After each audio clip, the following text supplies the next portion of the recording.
I am Martha Zavala, President of the League of Women Voters, Pasadena area.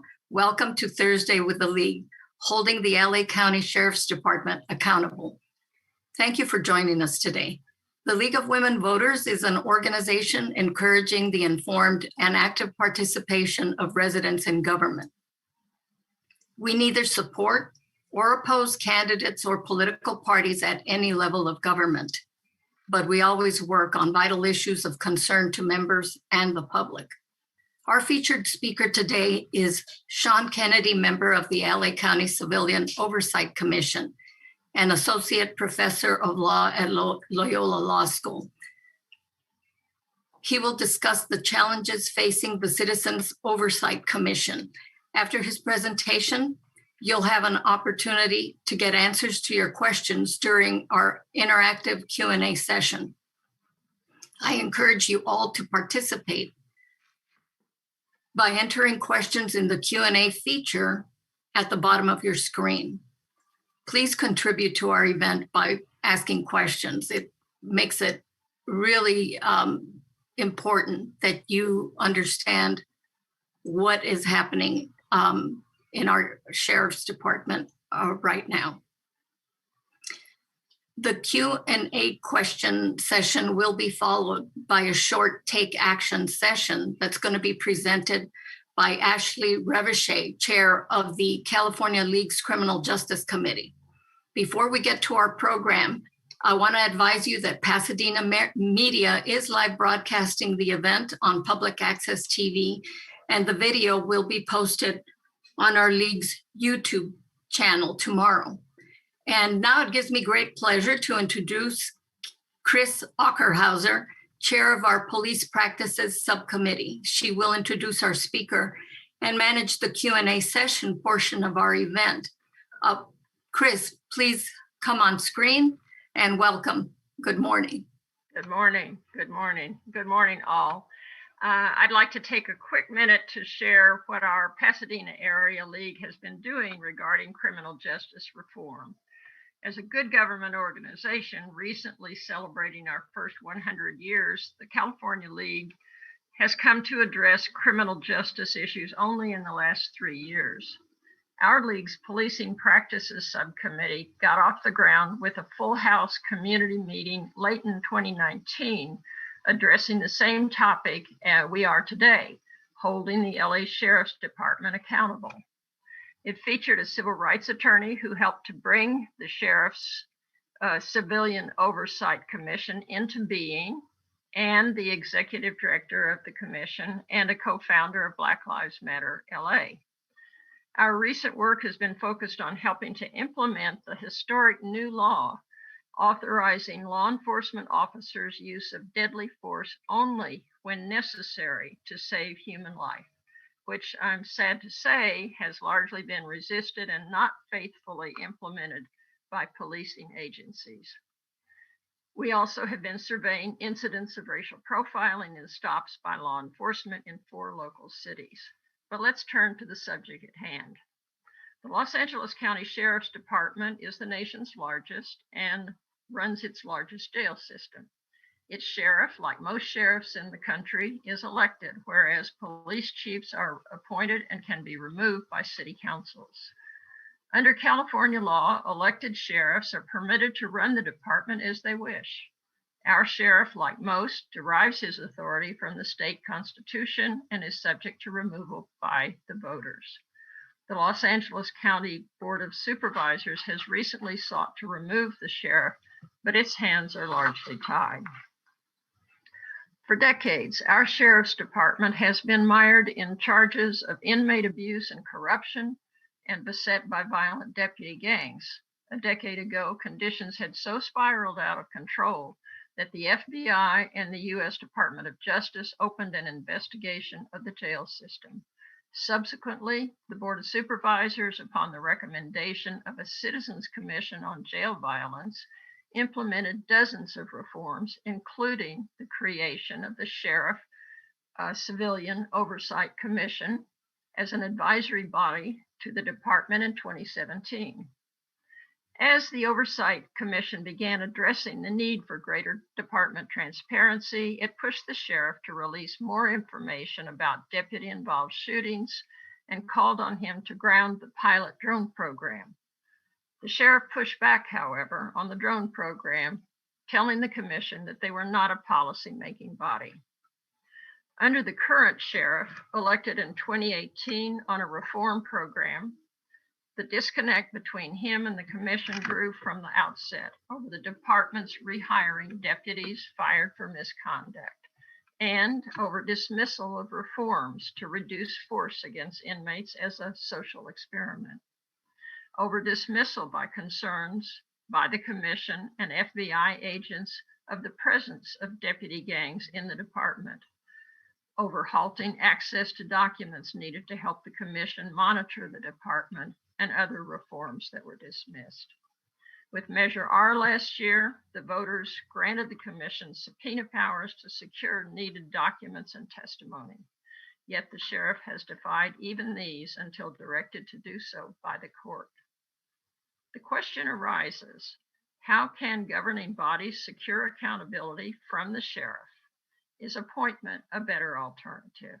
What are the pros and cons of electing or appointing a sheriff? What other options for harnessing the unregulated power of sheriffs and securing accountability? To its credit, Loyola Law School has been addressing these and other issues of Los Angeles law enforcement accountability in annual series of public forums. Our speaker today, Sean Kennedy, is the law school's executive director of the Center for Juvenile Law and Policy and co-produces these publicly available discussions. Kennedy was the federal public defender for the Central District of California from 2006 to 2014. He's with us today as a member of the Sheriff Civilian Oversight Commission, tasked with prying open greater transparency and accountability of the department. He recently authored a report to the commission on 50 years of deputy gangs in the Los Angeles County Sheriff's Department, which he'll talk about this morning.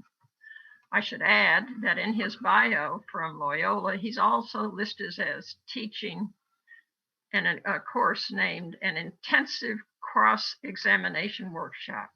You can see that on display at commission meetings with the department, which the public can attend online and make comment, and we'll have a slide on that about how to reach them. So without further ado, I'm very pleased to introduce Commissioner Sean Kennedy.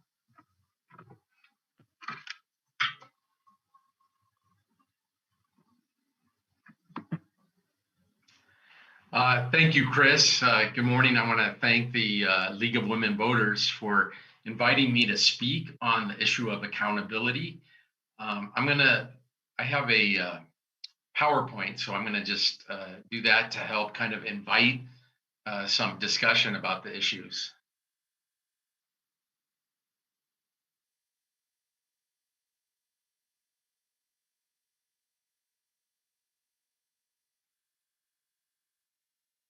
So we're going to talk about sheriff accountability, and then I hope we'll have some robust discussion about it. And as Chris alluded to, I think one of the biggest things to understand is the difficulty of achieving accountability with the sheriff's department. It's not unique to LA. All county government that has an elected sheriff has this struggle because on the one hand, municipal police chiefs like Michael Moore of the LAPD are directly appointed. And as a result, civilian politicians who are very focused on their constituencies act as, in many ways, like their boss.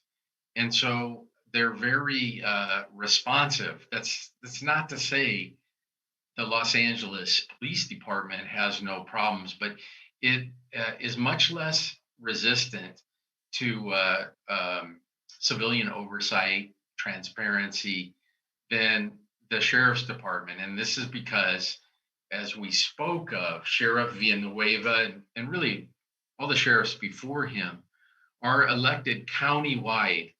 And so often when the sheriff is confronted with an issue that civilian politicians or community members are upset about, he is able to say, "Look, I answer to the voters. You're not in control of me or my department, and I'm not going to do it that way." That's a plus and a minus. But I think, as Chris has alluded to, it's proven to be problematic in the 21st century. Um, President Obama's task force on 21st century policing in 2015 was a diverse group of professionals, including police chiefs, sheriffs, professors, community activists. And they had noted that the real challenge for law enforcement in our country is to move away from kind of the culture of being a warrior and to move towards a culture of being a guardian or a servant of the community.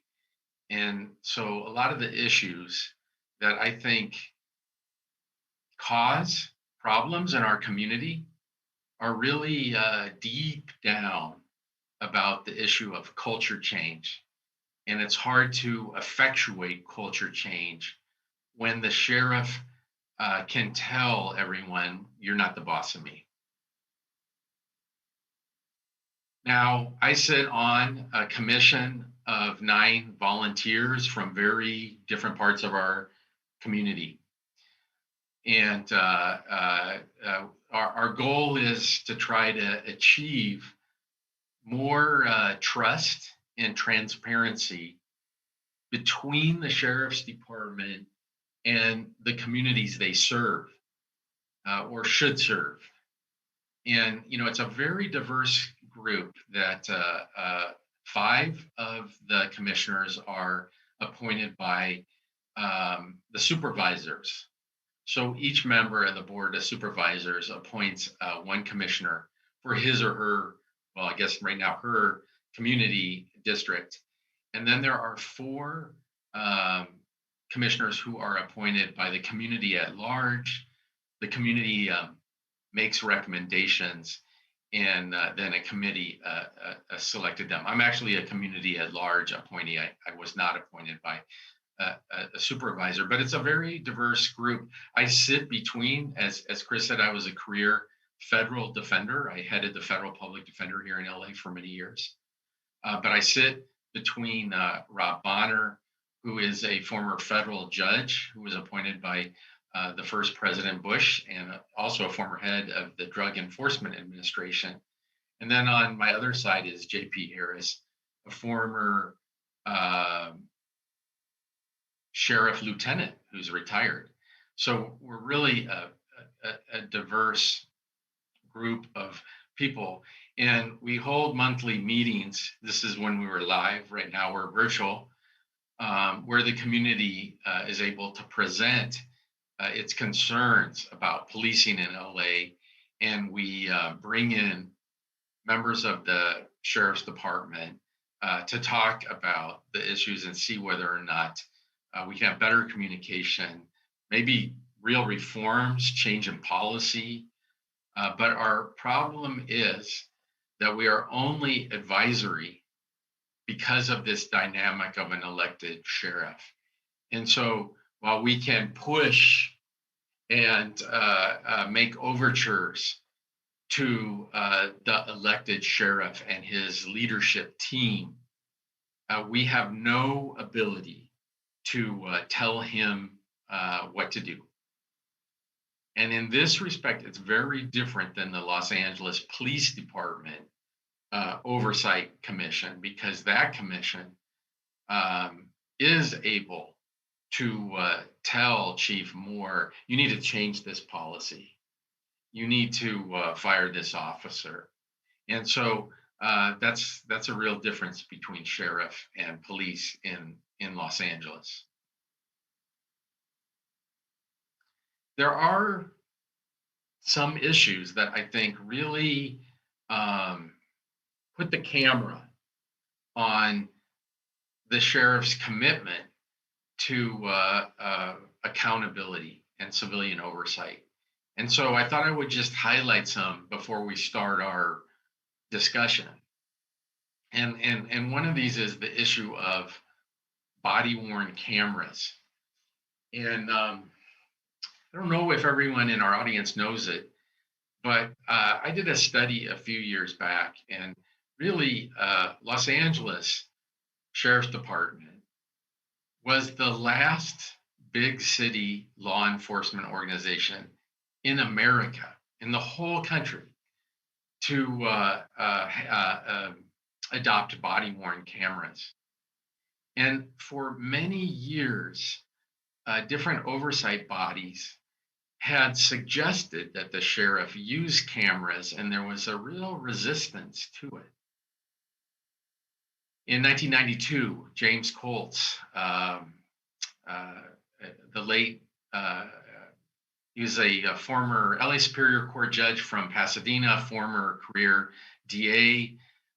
He had actually done a study after a series of scandals about use of force. And, he had recommended at that time it was dash cams, the cameras on the actual patrol vehicles. And the sheriff said, no, we don't need them and we can't afford them. And very similar to that, when the commission that I sit on started pushing for body-worn cameras, there was a real resistance both from Sheriff McDonnell and much less so from Sheriff Villanueva, although both really dragged their feet about implementing, claiming a lack of money. The reason that I think that that this is an important reform, and the sheriffs finally, very late to the table, but finally have been implementing body-worn cameras in select stations, but they really ought to be on everyone because these cameras, I think, are a win-win for everyone. And I'm going to acknowledge here that not everyone agrees with me on this.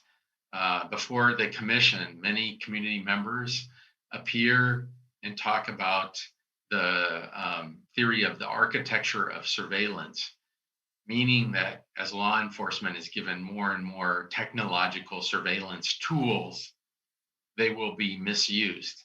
And I do respect that objection. But as someone who, my students and I at Loyola represent at-risk youth pro bono in courts all over the county. And I just think that when I have cases with the LAPD, which rapidly bought and rolled out body-worn cameras in response to pressure from the mayor and the city council, when I have cases with the LAPD, the cameras reveal so much more than anyone in the courtroom would know otherwise. Before cameras, you would just read police reports authored by deputies, or in the case of LAPD officers.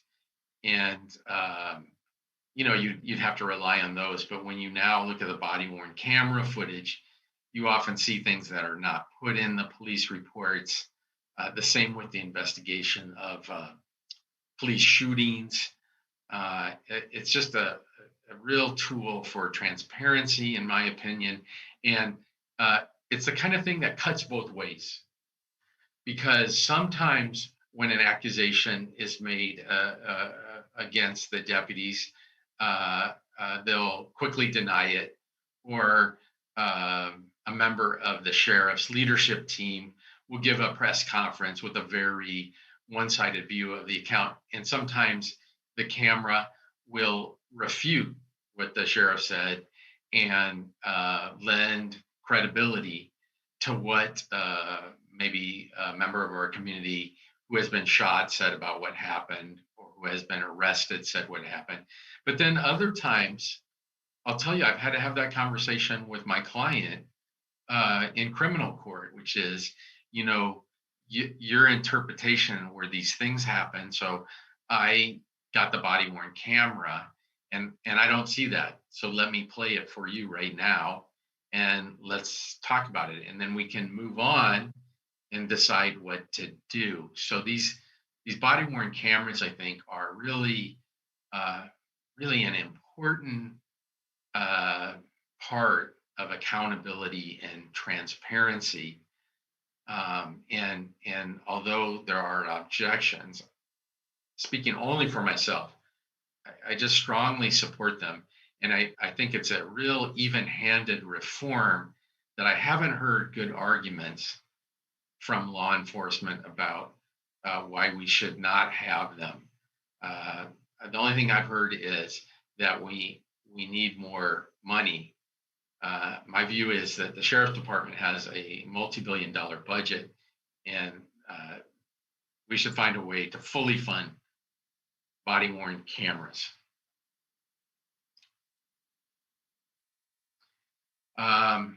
Now, one thing I just wanted to say is that the footage does no good if it's not released.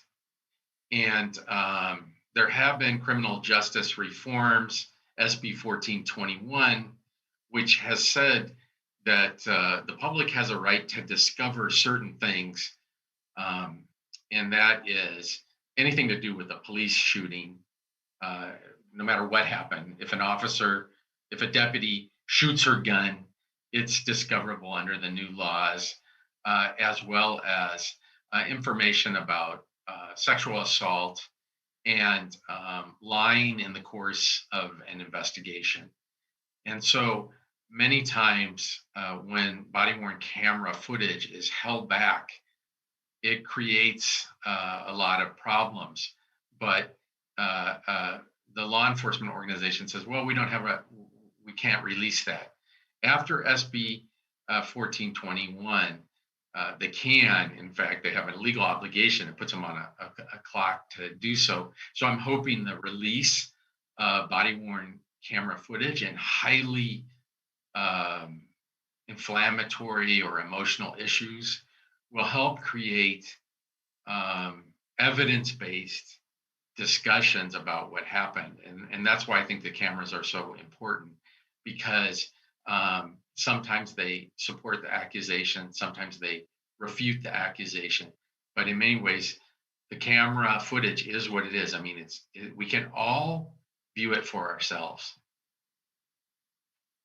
This is another issue that I think is just critical to accountability in our community, and that's the issue of the so-called Brady list. Now, that's not Brady list is not a term that everyone is familiar with. So while my students and I are very familiar with it because it's based on a famous U.S. Supreme Court opinion from 1963 that says the prosecutor, this case Brady, says the prosecutor has to turn over evidence that tends to show that the accused person might be innocent, or any evidence that impeaches the prosecution witnesses, including the sheriff witnesses. And so evidence that a sheriff has lied in the past, or fabricated evidence, or found to be untruthful, those are all Brady information that the prosecutor is supposed to turn over. And we haven't been very good about this in Los Angeles because, we're just a gigantic county and in many ways very decentralized.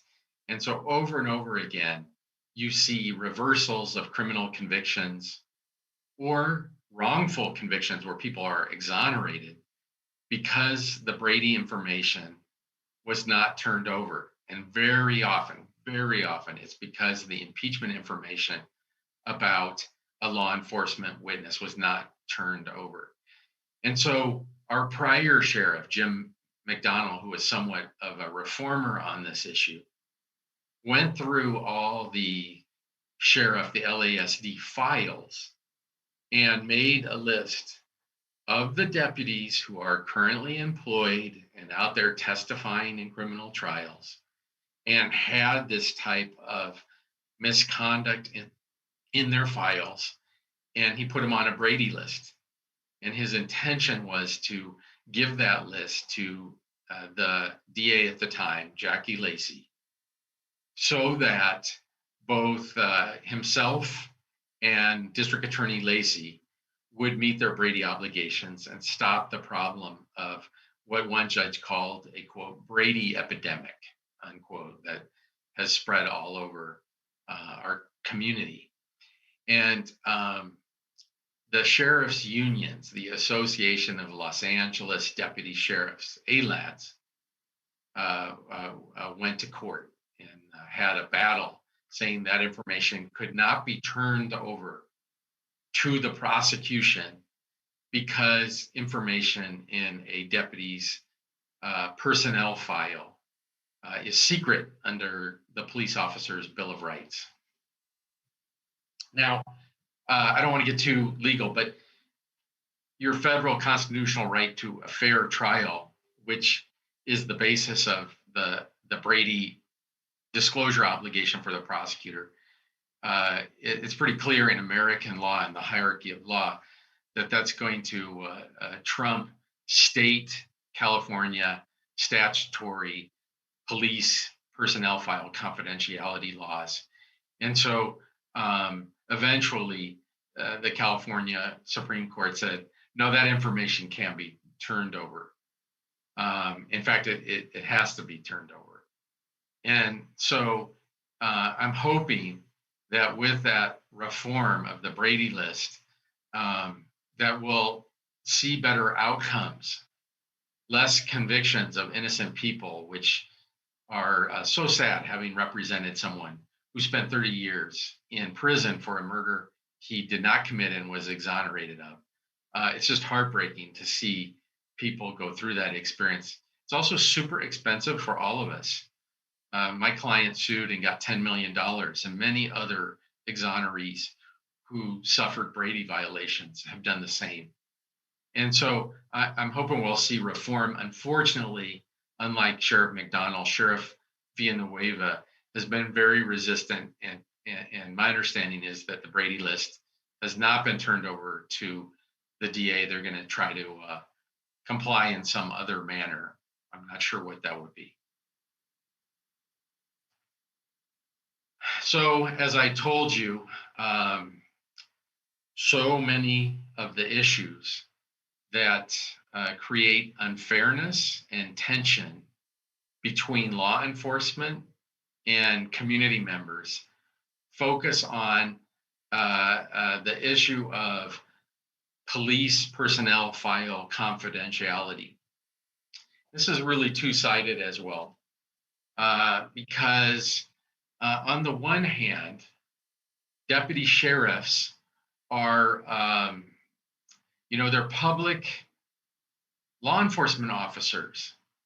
We all give them a salary, a gun, and the right to take away our freedom, to arrest us. And they do it in our name. So they're public government employees in some respects. And like I sit on the commission, which is a public commission, and I'm subject to the Brown Act and the Public Records Act. And so, it's frustrating, but that's part of doing a public function. So, I think many people say, no, they need to turn over this information because if you're shooting people, we want to know, do you have prior shootings? Do you have out of policy discipline? Have you lied in court? Have you made false statement in police reports? Are you a member of a deputy clique or gang? And the rationale is, well, the public needs to know that. We need to know that when we're assessing whether your testimony is correct, whether you should be working as a police officer, whether the statements that you have made publicly in press conferences should be believed. And so there's a real argument to release that. On the other side of the equation, I think there are very few people in this Zoom webinar who would be thrilled to have their kind of like personnel file at their place of work open to every member of the public. And so it's a balancing act. And as I said, the legislature recently passed police reform saying, well, it's a balancing act, but there are certain things like the areas I just recited: shootings, use of force that resulted in great bodily injury, sexual assault or attempted sexual assault, and lying in the course of investigation, where the balance tips in favor of public disclosure. That's a huge reform in California. Many people don't know it, but there is a fascinating law review article from, I believe it's a Stanford law review, that studied every state in the nation, and they found by far the confidentiality of police personnel records regarding misconduct. By far, the hardest state was California, to the point where, you know, the author wondered how our confidentiality system could be constitutional, which is, I think, part of the reason why we're seeing reforms like this, because the information has just been kept secret so long, and it's resulted in problems. Some of you may have listened to the KPCC podcast Repeat, which is an amazing piece of investigative journalism in which a KPCC reporter went through a group of deputy sheriffs at the Century Station and found all the repeat shooters, despite many obstacles to her finding out that information. And, you know, she found that really a small number of deputies are responsible for a large number of shootings, and they're repeat shooters. And that's an example of information that, in my opinion, the public has a right to know. But there are legitimate issues on the other side, as I mentioned. And so this is an area, I think, where, as some reporters say, watch this space. I don't want to sound like a cable news person, but I think we're going to see lots of battles about where to tip that balance, because there's a new generation, and it brings a new view of policing. My students that I spend every day, all day with 23-year-olds, they look at policing issues so differently than I do. And I'm not saying either of us is right. I'm just saying there's much more skepticism of law enforcement rationalizations or arguments. And so I think we're going to start to see a lot of push about SB 1421 and the release of information. This is a area of great importance to me. My students and I spent 24 months, really literally almost every night and weekend, all of us doing a report on the phenomenon of deputy gangs or cliques within the LA Sheriff's Department. And we did it because we were simply shocked that this could go on as long as it has. We identified 18 different subgroups. Most have tattoos. Here are some of them. This skull with the red eyes is the Jump Out Boys.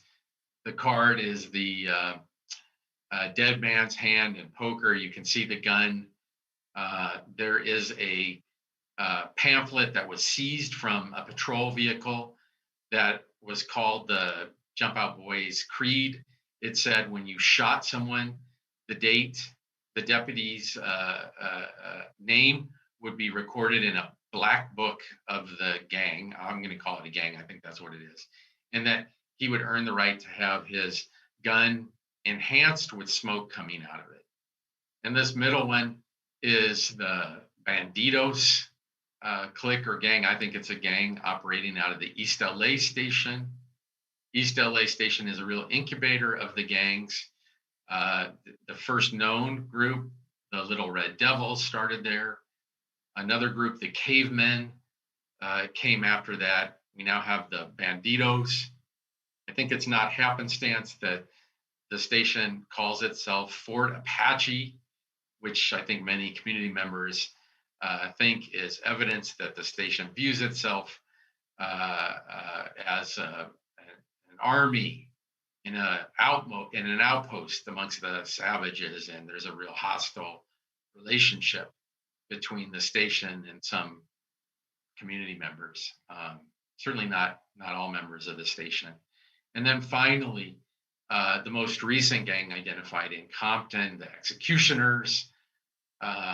Here is a skeleton with a Nazi war helmet and looks like a Russian Kalashnikov gun, and the flames symbolize coming out of the gates of hell. These tattoos are representative. I mean, these are only some of the gangs or cliques, and they've been going on for about 50 years, and it's really, I think, hurt the relationship between the LA Sheriff's Department and many communities that they police. The gangs all tend to cluster around communities that have, on average, low incomes and high minority populations. So right now, the most active gangs are East LA, South LA, Compton, and the Antelope Valley. All communities that meet that definition. I've never heard of any sheriff gang activity in Marina del Rey, Malibu, really anywhere on the west side. So it's an issue that I think has gone on for 50 years unchecked, that really demands looking further into. Many sheriffs have denied the existence of the gang, or when there was a scandal, they've begrudgingly conceded that maybe there is a clique and that they were going to do something, but they never follow up.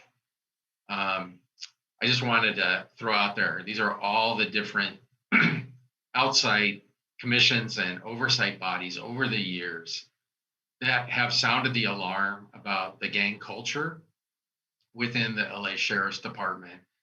And you can see it spans for many years over a long period of time, and yet nothing has really been done. This is a town hall in East LA that the Civilian Oversight Commission held.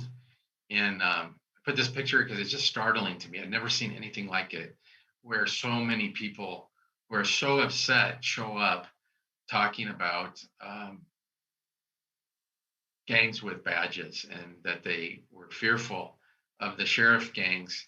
And while they're certainly no fan of the street gangs in their neighborhood, many community members expressed the concern that the sheriff gangs were worse because they operated with impunity.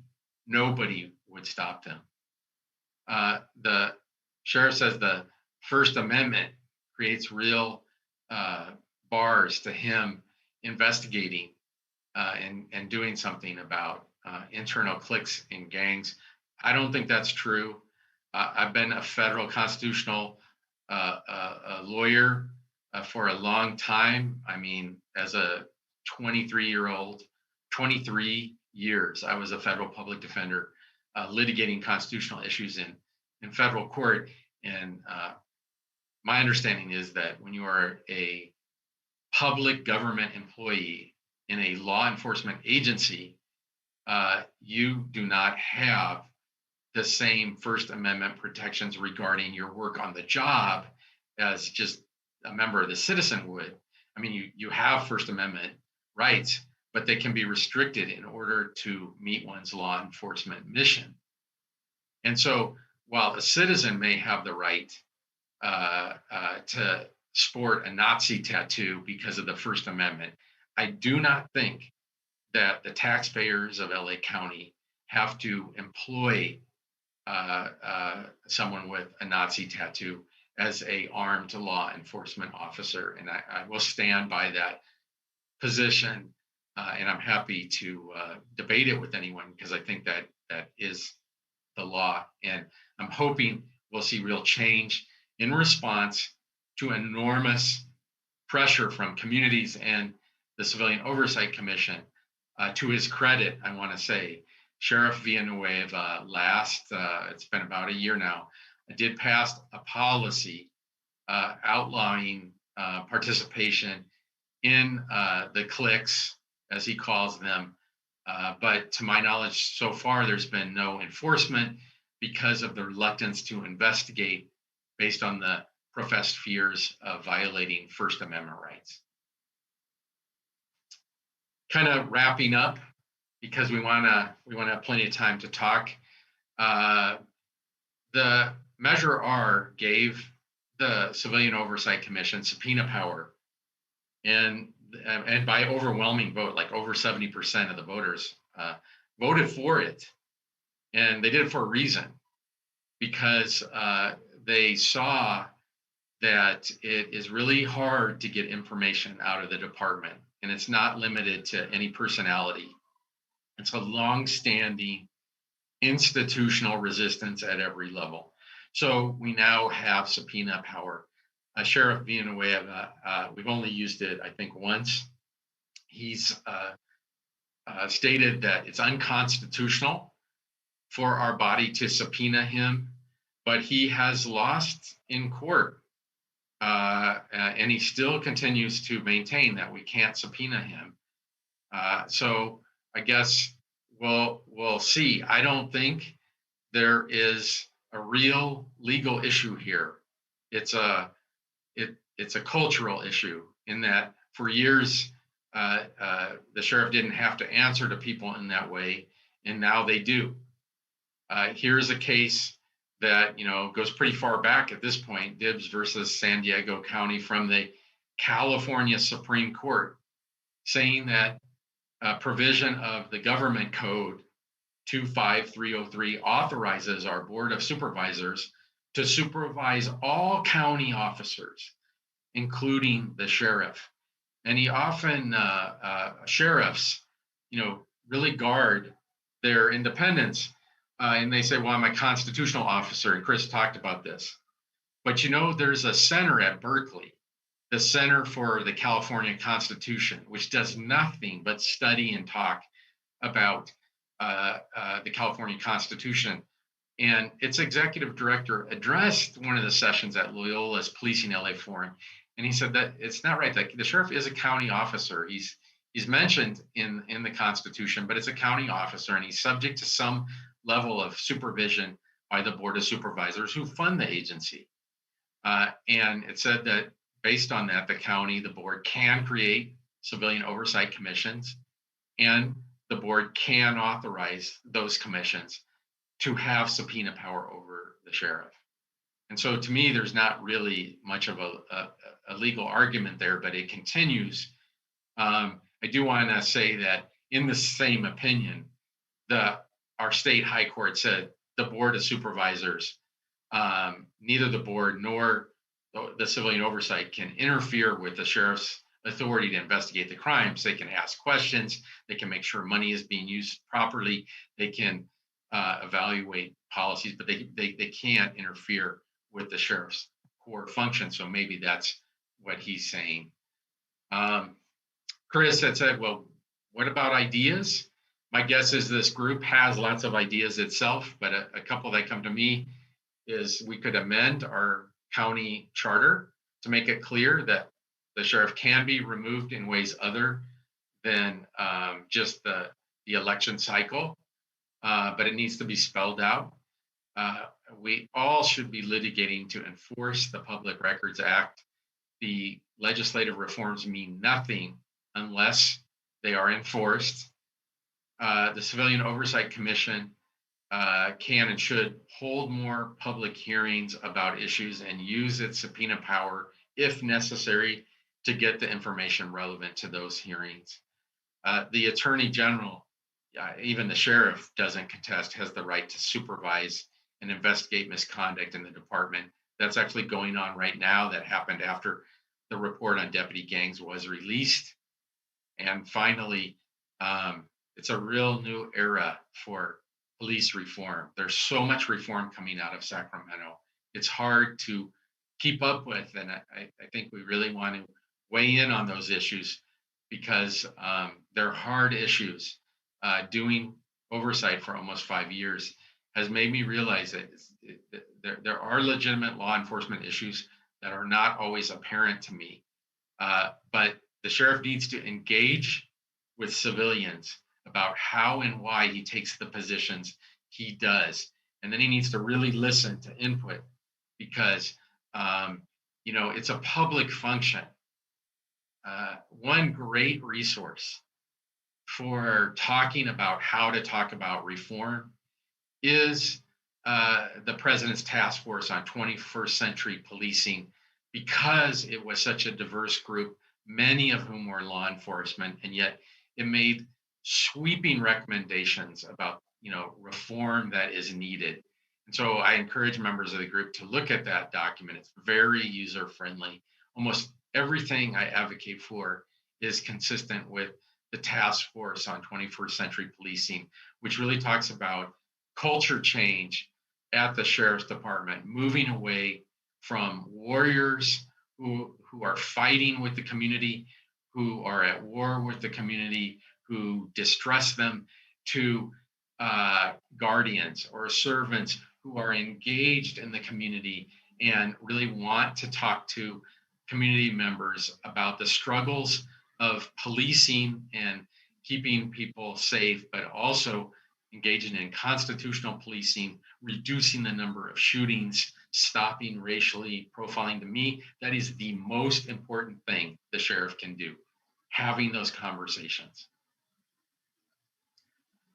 Many of the issues that are briefly discussed here are discussed in depth in panels of activists, scholars, sometimes members of law enforcement at Policing LA Forum at Loyola Law School. They're all posted on our website. Here is the site. I hope it's helpful to you. I think my 30 minutes is up, and Chris, I'll turn it over to you now.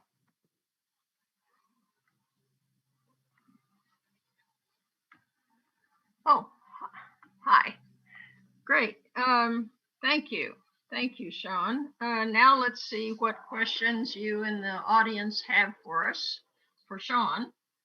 And I'll start with a question that asks, have the members of the Board of Supervisors generally been supportive of the Commission's recommendations? We have very little contact with supervisors. We issue reports.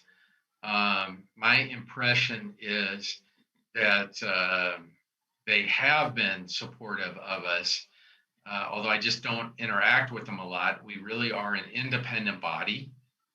So we investigate things and say what we think by consensus, and we fight with each other a lot, and then we send it over to the Board of Supervisors. However, I will say, I think often they are silent in the face of pretty startling information. I'm surprised that more hasn't been done affirmatively to stop hiding kind of like misconduct related to deputy gangs.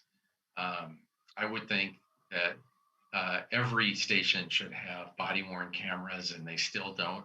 I mean, it just wasn't that hard in LAPD to roll it out, and it just seems really slow. So yes, they're supportive, but I think they should be more affirmative in implementing the recommendations of the COC. Okay, thank you. Another question. Why is it that Sheriff Villanueva has not been granted the opportunity to nominate someone to the Oversight Commission, but Sheriff McDonald was given the opportunity to have an appointment? I'm not aware of Sheriff McDonald having an opportunity to nominate anybody. As I said, each supervisor nominates someone, and then recommendations were taken from the community at large, and a working group selected from that. I will say, I think law enforcement can, weigh in those community recommendations, and one of our members is a career retired lieutenant with the sheriff, a former president of the Sheriff's Union. JP Harris is a commissioner. And you know what's interesting? JP and I are from very different backgrounds, but I would say 95% of the votes, we vote the same because the issues are often that clear. Okay. Question. San Francisco yesterday won an award for their Department of Police Accountability Use of Force audit. Are there other cities you also recommend people look to for examples of good use of force audits? San Francisco has been a real leader in this respect, and I really think that looking to them is the way to go. I also think best practices put out by NACOL, which is kind of like the national group of civilian oversight best practices group. It has scholars, law enforcement advisors, civilian oversight officials, and they put out a lot of information about best practices, including audits. And I think those are really good blueprints for that kind of study, because auditing, I believe, is one of the keys to having real accountability instead of oversight theater. Okay, great. Are there any municipalities which are having success balancing respecting union and the confidentiality of human relations files with the public need to know, which we could look to? Did the Stanford study raise up good examples? The Stanford study has numerous examples, and it's called Brady's Blind Spot is the name of the article.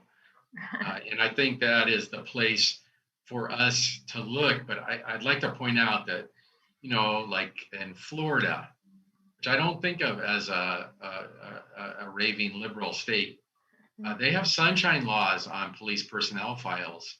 And, the sky doesn't fall. I think what happens really is law enforcement unions are such a powerful voice in Sacramento.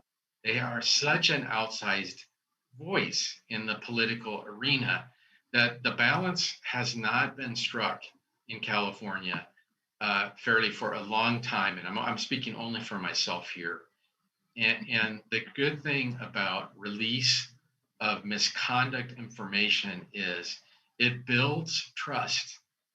It seems bad in the beginning, and I often see sheriff leadership kind of in a bunker, like let's hide these problems. But when you release it and you develop a culture of honesty and releasing information, you can still weigh in and contextualize it and give your point of view and explain why you don't think it's as bad as that. But then there's real conversations in the public forum, and the problem is when it's hidden.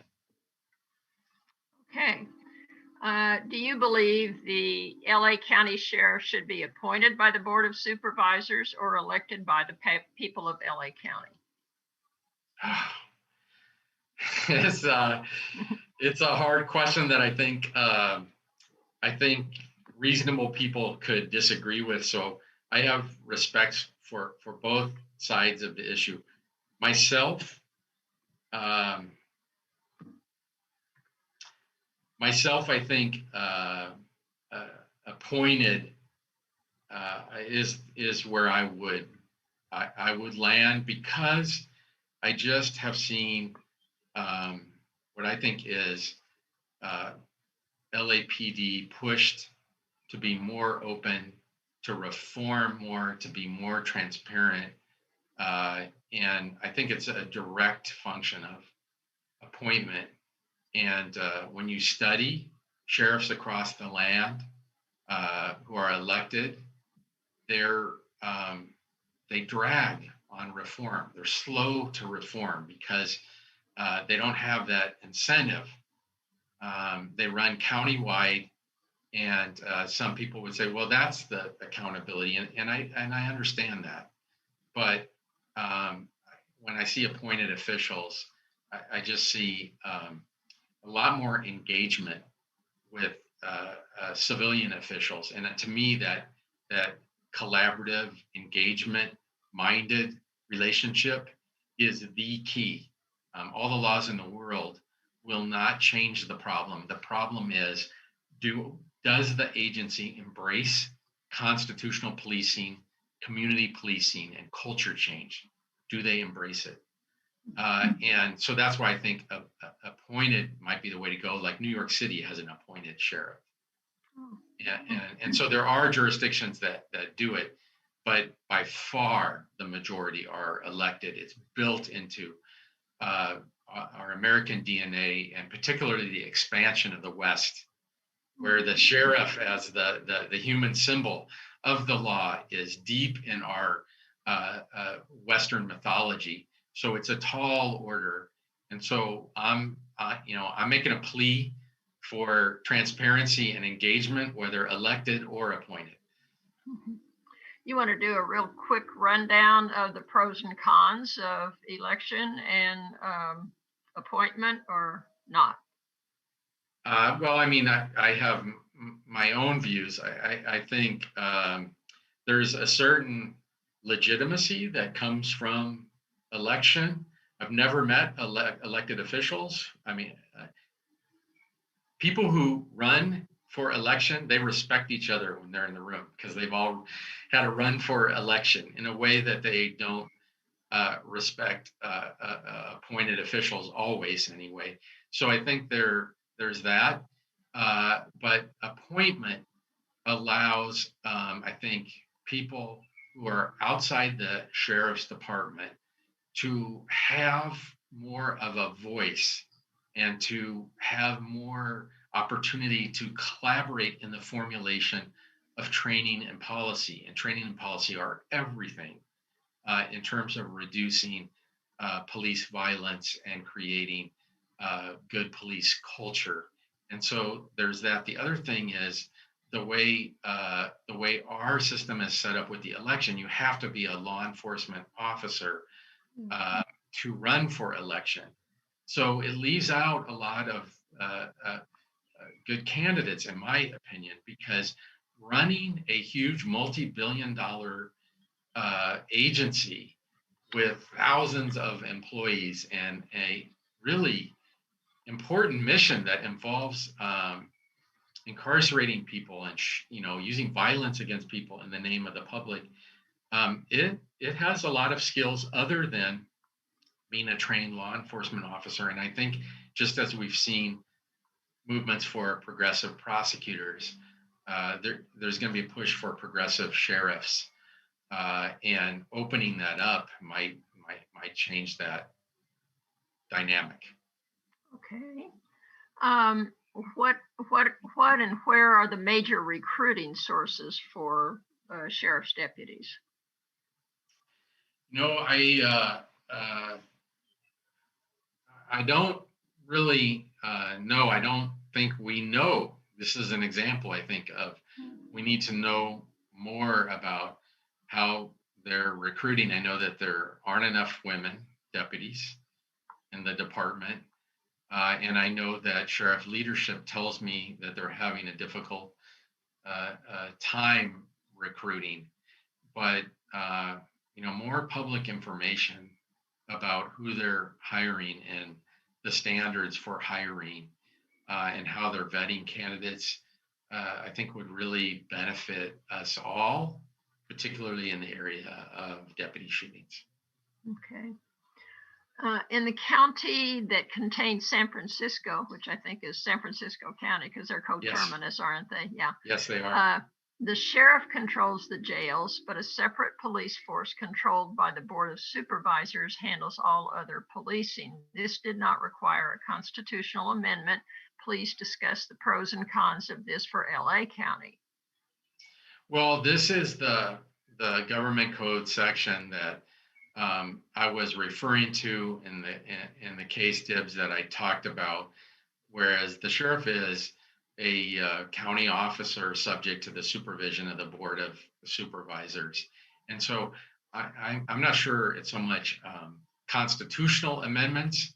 That's a narrative that almost all sheriffs put out. My understanding from the Center on the California Constitution at Berkeley Law School is that it's really about revising our county charter and going for the charter to redefine the duties of the sheriff and talk about budgetary and removal procedures. Those are all within the realm of the county charter. So that's where I think we really need to look. And the pros and cons are, to me, an example is for the sheriff department to investigate itself on deputy shootings is an impossible endeavor. I'm not going to even be critical of them. I just think it's impossible for them to investigate in-house objectively, which is why we have kind of seen the evaluations that we've seen, and we could clearly farm that out to a third party to do that, and I think we should. I think it would create a better system. So the mechanisms for tinkering with how the sheriff's department works, what functions they're responsible for, and what functions can be transferred to other organizations that are not law enforcement oriented but have expertise in certain areas. I think those are the discussions that should be on the table, and that we should be having a lot more of in LA than we are having right now. Okay. If Los Angeles County cannot agree on reforms and implement them, would a federal court suit and a federal oversight be a good reform alternative? Over and over again, I think we have seen that consent decrees and federal court oversight has been a way to open up the path towards reform. We saw more of that under the Obama administration. It almost stopped completely under President Trump. I suspect we're going to see more under the Biden administration. So I think that the consent decrees are just an important part of ensuring accountability. Federal judges are appointed for life. They can make decisions that are very difficult to make. That's exactly why the Constitution was designed the way it is. And so for me, when I see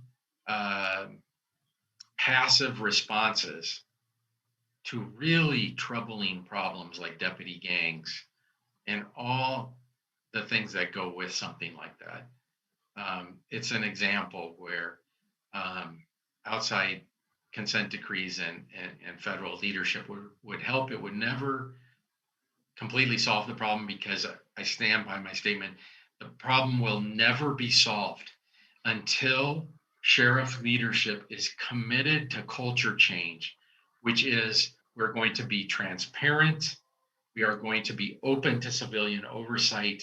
We are going to look outward to the communities that we serve and collaborate with them about how to best police these communities. Okay. Is there any difference in training for a police officer and a sheriff deputy? I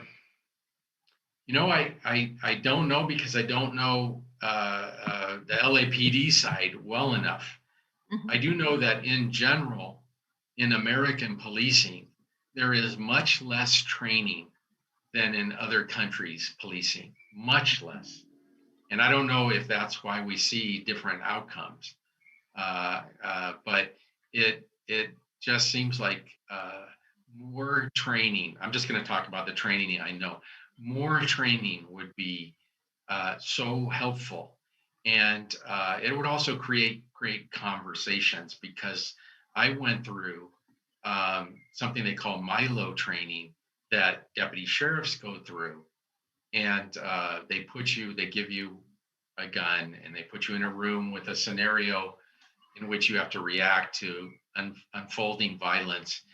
And after I went through that and watched many others go through it, actual deputies go through it, it made me realize the complexity of training and deputy shootings and enforcement of policy. So the first thing it did is made me more compassionate for the deputies and the scenarios that they face on the streets. The other thing is I noticed like the training was really good, but there wasn't a lot of diversity in the scenarios, and on the streets, there's a lot of diversity. And I thought with implicit bias and the issues of diversity in our culture, why isn't it more diverse?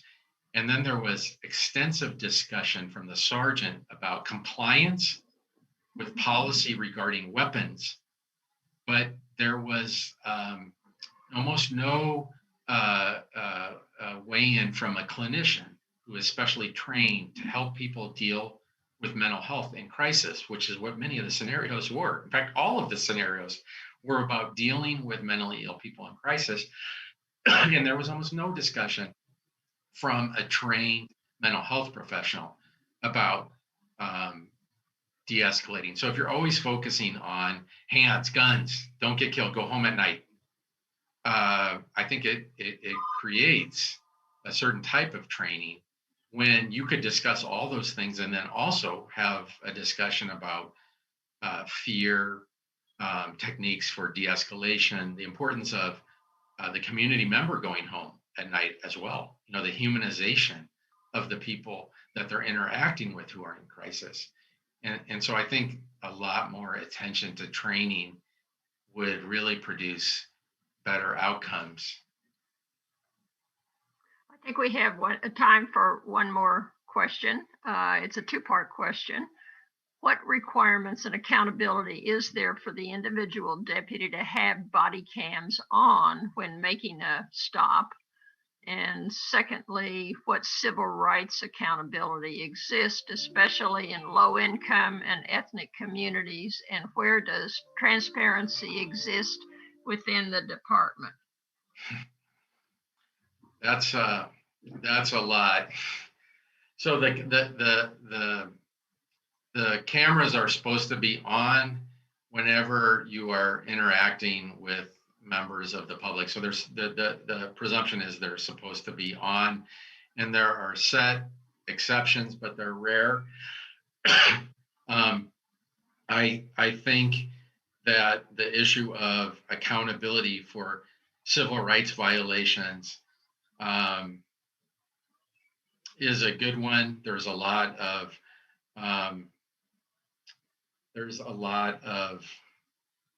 I think conversations about the immunity issues and whether we should, kind of reevaluate those. I think that's probably the biggest part of accountability.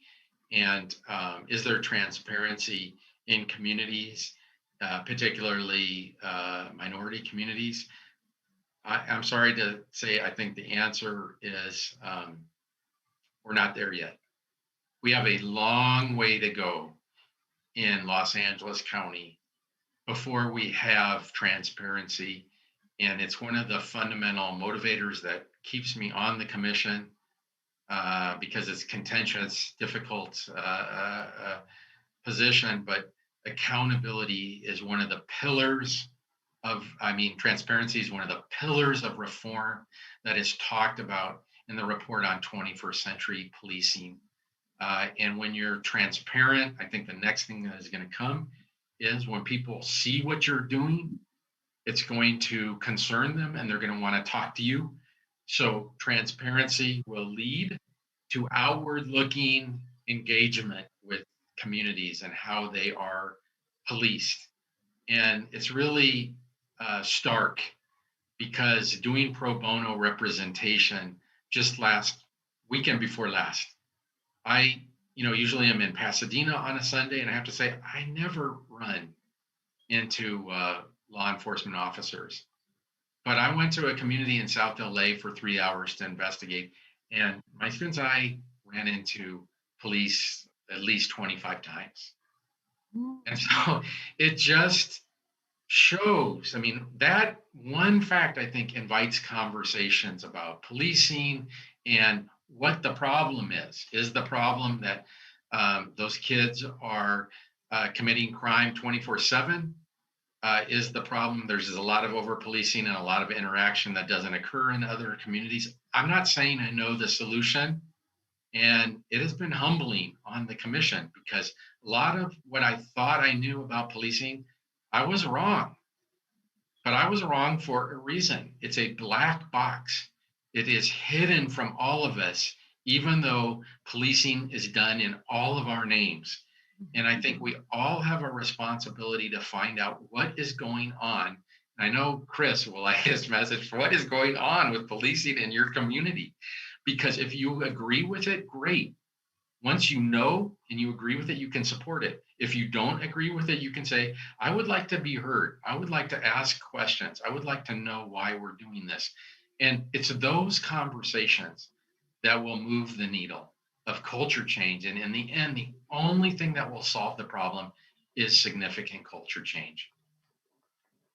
Thank you so much, Sean, for your good information and encouragement to continue to work for greater transparency and accountability. And in closing, I want to invite league members who are watching to work with us to become observers and maybe participants at the Oversight Commission's monthly meetings. There should be a slide on how to get in touch with the commission, how to get a hold of the meetings. But that's part of our job, so we'll be trying to do as good a job as we can. Thank you again. Thank you for the opportunity to address a well-informed, engaged audience. I really appreciate it. Good.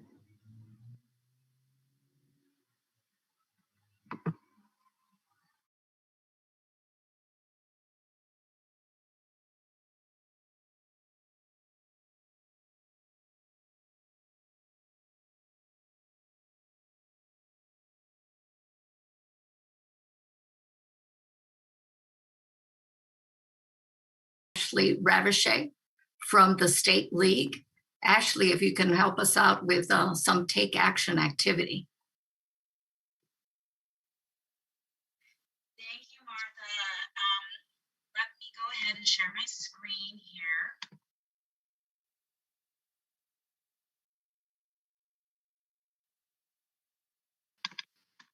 Hopefully you all can see that. It's loading. All right. So my name is Ashley Ravichet. I'm the Deputy Director of Social Policy for the League of Women Voters of California. I first want to thank the Pasadena League for inviting me today to highlight two very important bills is advocating for in this legislative session. We had a wonderful presentation by Sean Kennedy that really hit on some aspects of league policy that we supported under AB 1185. Therefore, without a law, your league is able to take up the issue and to continue to advocate. So let me go into some areas of advocacy that is not yet law, that the league is working very hard to advocate for, so I'm amplifying the message for you. The first I will discuss is AB 256, the California Racial Justice Act for All. It's a bill that the league is co-sponsoring. Next, I will share some information on SB police. It's a police decertification bill that the ACLU is co-sponsoring with the league's strong support.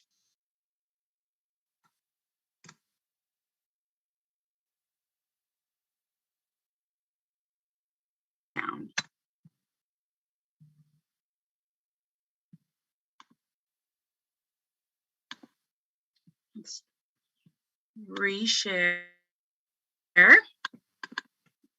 Technology is a wonderful thing until it stops working for us. There we go.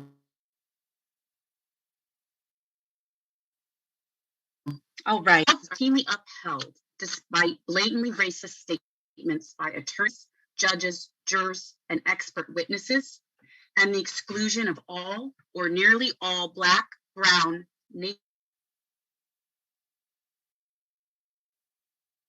Native, Indigenous, and other people of color from juries. The League of Women Voters believes that there is no such thing as too much justice, and that demanding a fair and equitable system should not be overly burdensome. This is Paula from San Jose, launching the California Racial Justice Act in March of 2020. We are back again this year with AB 256, asking our legislature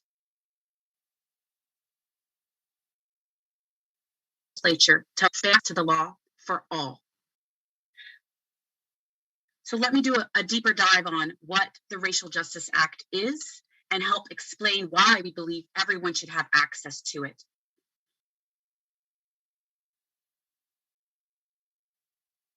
The Racial Justice Act prohibits the state from using discriminating means to seek or obtain a criminal sentence or conviction. In the act, we reject treating discrimination as harmless and to address some of the discrimination we are seeing. This includes explicit bias against the defendant based on their race, ethnicity, or national origin, such as calling the defendant a terrorist or the dehumanizing tactic of allowance, bias at trial and in jury selection, whether or not this is directed at the defendant. This includes actions by law enforcement officers. Statistical disparities in charging, sentencing, and convictions.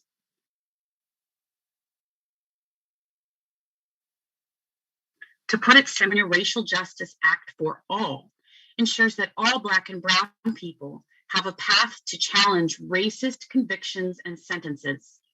For all includes people who are currently incarcerated and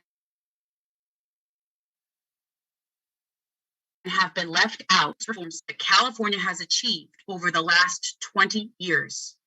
Human rights do not have a timeline. They do not expire and should not be limited because of inaction.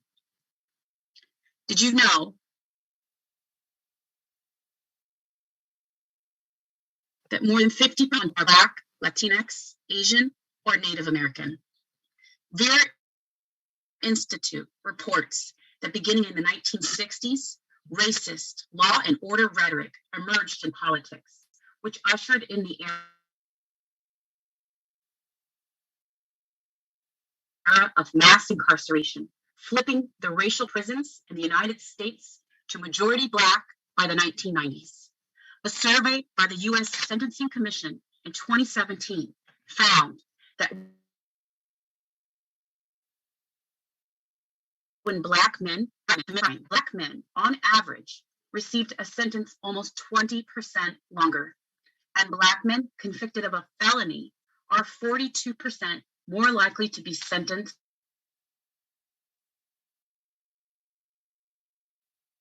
to prison than a white man convicted of a felony. We spend on average $91,000 a year to incarcerate one person. Compare this to the $12,000 each year that we spend to educate one child. Allowing racism to persist in the legal system is costing our families and our communities. Confront racism and look at the institutions of justice with an eye towards healing and uplifting the dignity of all our shared humanity. AB 256, the Racial Justice Act for All, offered protections to those who've already been harmed by an unfair conviction or sentence, providing that individual equal opportunity to pursue justice under the law. Our co-sponsor team has been working with with the judicial and the newly adopted process so that our courts may better apply the current law and also expand access to the Racial Justice Act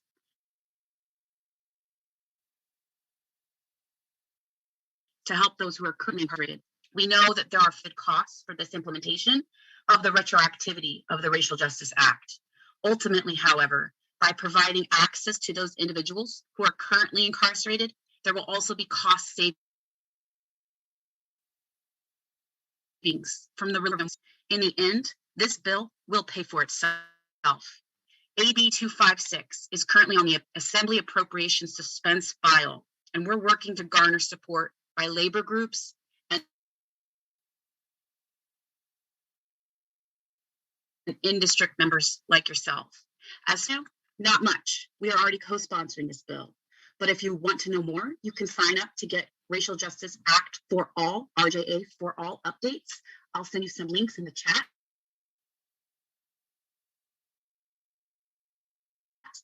You can ask other organizations to write a letter of support. You can share your support message on social media, tagging our author, tagging Confront, hashtag Confront Racism, and I'll give you some again in the chat. I'm going to move on to the next bill, Senate Bill 2, Kenneth Ross Jr. Police Decertification Act. We all deserve to live in communities. Law enforcement officers are given more authority than any other profession, the power to stop, search, arrest, and even use deadly force on members of our community. This power means that the state has a greater responsibility to hold these officers accountable. We have allowed cops under the current law who have been fired or who resign while under investigation to avoid accountability, to bounce from community to community while still being able to wield their power over others. A Yale study found that wandering officers who move from one agency to the next are significantly more likely to incur complaints of their Leaders believes in accountability and transparency as a cornerstone of our organization. Senate Bill 2 will help provide both. The Let Us Live Coalition with the ACLU is mobilizing to stop these abusive cops from acting above the law by working to pass SB 2. California is one in this country that has no process to decertify abusive cops who commit serious misconduct, so they can no longer be hired as police officers in other places. Decertification ensures that our communities are safe from those who seek to throw the law out the window. Senate Bill 2, what it does, I'll just give some highlights here. It establishes a statewide process for specified misconduct, such as excessive force, sexual misconduct, and dishonesty. It gives the Commission on Peace Officer Standards and Training, or POST, the power to independently investigate allegations and decertify officers who resign before they are fired. This is especially important for areas that do not have oversight commissions like yours. It would also require that local law and make sure that all law enforcement agencies contact the state to learn why an officer left their previous position. SB 2 will also allow more family members to sue officers when their civil rights have been violated. This bill will ensure that the officers we employ to uphold our laws are held to basic standards, and they're removed from our community communities, when they violate those basic, have been fired for excessive force, sexual misconduct, and dishonesty, should not be allowed to continue to patrol our communities. California must do more to protect Black people from deadly police officers. Addressing police violence requires re-examining the role of police in our society, reimagining how to advance public safety by investing in resources that involve law enforcement. So what can you do? You can sign up to get updates and alerts. You can ask your elected officials to support SB 2. You can ask other nations that participate in to write a letter of support. Again, the League is already in strong support of this. And you can continue to share information about SB 2 on social media.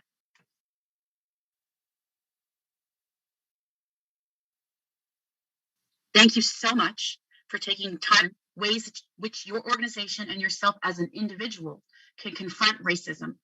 Senate Bill 2 is on the Senate Appropriations Suspense file. Our Deputy Director, Dora Rose, and the ACLU are collaborating on a direct action. What this means is that if you have not signed up for the action alerts on lwvc.org, go ahead and do so. When action alerts come down from the state, it's a simple click away for League or elected officials. I really appreciate you making space and time for me today to share information about the 2 bills the League of Women Voters of California is sponsoring and supporting. And I really appreciate how your community and your local league is demanding accountability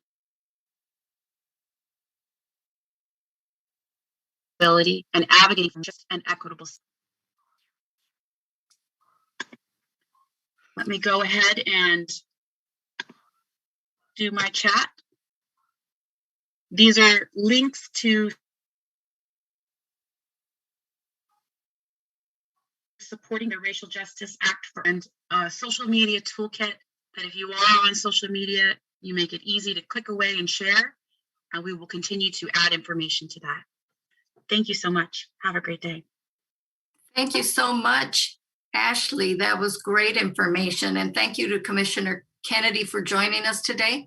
After such a tumultuous year characterized by inexcusable police violence, you've given us much to consider and much to do to ensure police practices are designed to keep residents safe.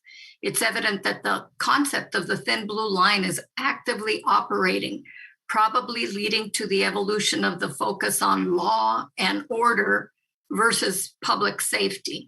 And that belief that only the police are holding back the tide of mayhem and anarchy, and that any transgression must be put down before all hell breaks loose.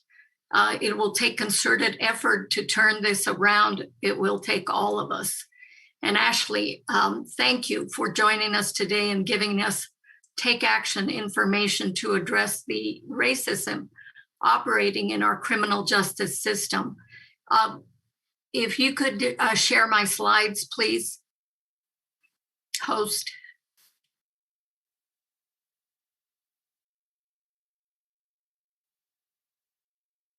We have, we do want to let you know that we have some information for you on where to take and get information.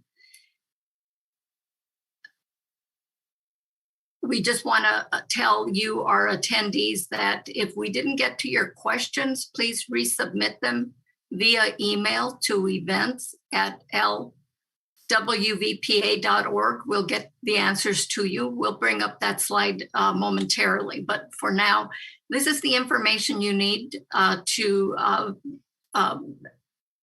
go to the Loyola Law School public workshops that you can actually learn more and sign up to attend, or just email us at our social justice lwv-pa.org so that you can get these links available to you. Next slide, please.